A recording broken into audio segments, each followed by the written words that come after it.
So friends చూస్తున్నారు కదా మీరు ఇక్కడ తిరుపతిలోనే స్టార్టింగ్ పాయింట్లోనే ఇక్కడ గుండ్రని రాయి ఉంటుంది. అంటే ఇక్కడ మనకి చూస్తున్నారు కదా వీడియోలో వాళ్ళందరూ. సో అలాగా మోకాలు అనేవి దానికి ఆనిస్తే మనకి కాలు నొప్పులు ముడుకుల నొప్పులు రాకుండా ఉంటాయంట. దీనికి వెనకాల ఇంకో స్టోరీ నేనేంటంటే విన్నాను, నేను కూడా యూట్యూబ్లోనే విన్నాను, నాకు తెలియదు. ఆ రోజుల్లోనే మనకి అన్నగారిన ఏదో అంటారు కదా, తక్కువ జాతి వాళ్ళు కింద అలా ఎలా చూసేవారు. ఆ జాతి అంటే ఆ టైంలోనే మనకి వాళ్ళని మీదకి ఎక్కనిచ్చేవారు కాదంట తిరుపతి టెంపుల్కి. సో వాళ్ళు ఏంటంటే స్టార్టింగ్ పాయింట్లు ఇక్కడ వరకే వచ్చి మోకాలు ఆనించి దండం పెట్టుకొని వెళ్ళిపోయేవారంట. సో అది రాయి వెనకాల ఉన్న చరిత్ర నేనైతే విన్నాను. నాకు 100% అది నిజమని చెప్పలేను నేను. సో నేను విన్నది మీకు చెప్తున్నాను. సో ఇప్పుడు నేను కూడా వెళ్ళి మోకాలు ఆనిస్తాను. చూడండి ముడుకుల నొప్పులు రాకుండా ఉండాలి.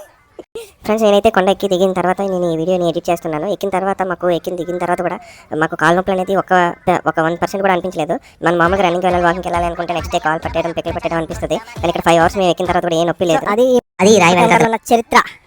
సబ్స్క్రైబ్. ఓం నమో వెంకటేశాయ.